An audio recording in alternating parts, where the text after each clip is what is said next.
sometimes it's a very important tool to call someone out and to tell them, hey, like, this is where you're screwing up.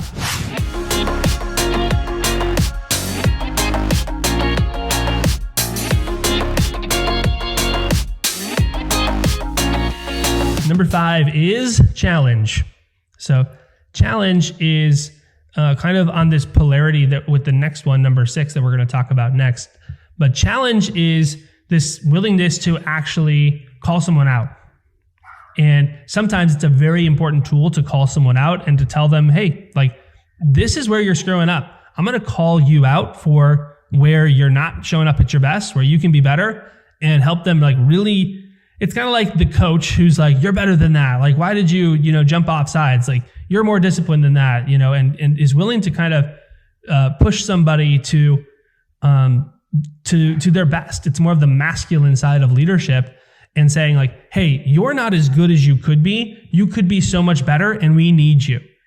So that's challenge. Now, learning how to do that congruently is really important. That's why we need deep rapport. That's why we need some of these other tools to be able to like soften that challenge in a way that it's going to be received.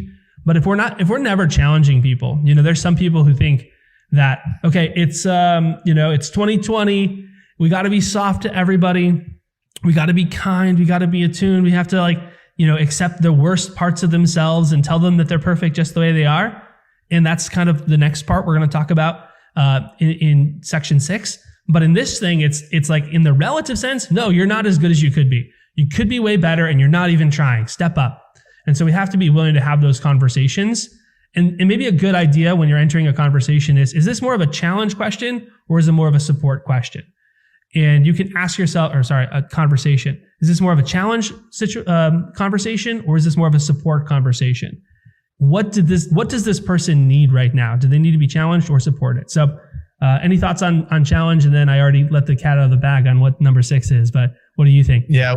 And finding the balance between challenge and support. You want to lead with questions in order to figure out which is needed at the right time. So it comes back to what you said about being in deep rapport. So if you created this frame. So if you have done the work at the front end of the conversation, then you could dig with a couple of questions, and based upon the digging that you're going to do, you'll figure out, if they're using language like beating up themselves, like if they're using like self-judgment or, self-talk of like, yeah, I messed up or I'm not good or like something around guilt or shame.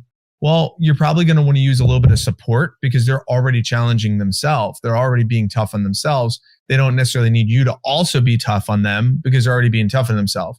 If they're using more like excuses or blame or pointing fingers somewhere else or outside of my control circumstances, then that's probably where I would do more challenge. But you got to hear their language, in my opinion, by using questions to dig to figure out which one you need. Do you need challenge or do you need a support? I love that, man. I think it's 100% accurate that, just reading between the lines, listening and trying to figure out, does this person, like, where's this person at? Are they already challenging themselves? In fact, maybe they're challenging themselves too much, or maybe they're supporting themselves too much. So, by the way, number 6 is support, which is basically just the other side of that. And it's kind of reminding people that they're doing great, and that it's, hey, it's not as bad as it seems.